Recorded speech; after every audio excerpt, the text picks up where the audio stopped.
네, 일본이 독도가 자기네 땅이라고 주장하거나 야스쿠니 신사를 참배할 때마다 우리 외교부는 즉각 항의하고 그 내용을 일본의 한국 대사관 홈페이지에도 공개해 왔습니다.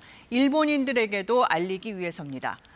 그런데 윤석열 정부 들어서는 이렇게 항의한 뒤에도 이 대사관 홈페이지에 곧바로 올리진 않았던 걸로 확인됐습니다. 최혜림 기자가 취재했습니다.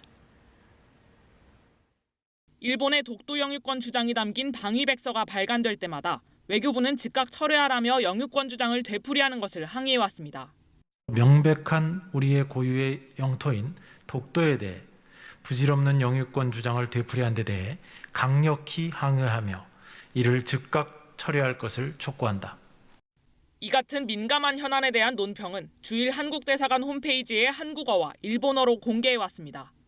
일본인들도 쉽게 볼 수 있도록 하기 위해서입니다. 하지만 윤석열 정부 출범 이후 8.15 야스쿠니 참배와 곡물 헌납에 대한 외교부 논평은 물론 일본 외교청서와 독도의 날 관련 논평 등 민감한 내용 9건이 모두 게시되지 않았습니다. 강력 항의를 언급하기도 했는데 정작 주일 한국대사관 홈페이지에서는 해당 내용을 찾아볼 수 없었던 겁니다.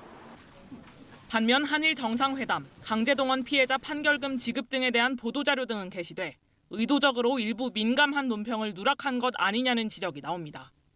윤석열 정부가 이 민감한 사안에 대해서 자꾸 일본 정부의 눈치 보기를 하고 있는데 이 눈치 볼 것이 아니라 우리의 입장은 당당하게 이야기를 해야 됩니다.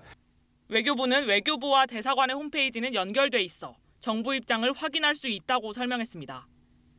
하지만 취재가 시작되자 외교부는 구체적인 누락 사유를 밝히지 않은 채 그동안 볼 수 없던 논평들을 주일 한국대사관 홈페이지에 한꺼번에 게시했습니다. KBS 뉴스 최혜림입니다. 안녕하세요. 이소정입니다. 대한민국에서 가장 정확하고 빠른 뉴스는 KBS 뉴스 채널을 구독하면 만날 수 있습니다. 뉴스 제보는 언제 어디서든 카카오톡이나 KBS 앱으로 간단히 할 수 있습니다. 시청자와 함께 KBS 뉴스를 만들어갑니다. 감사합니다.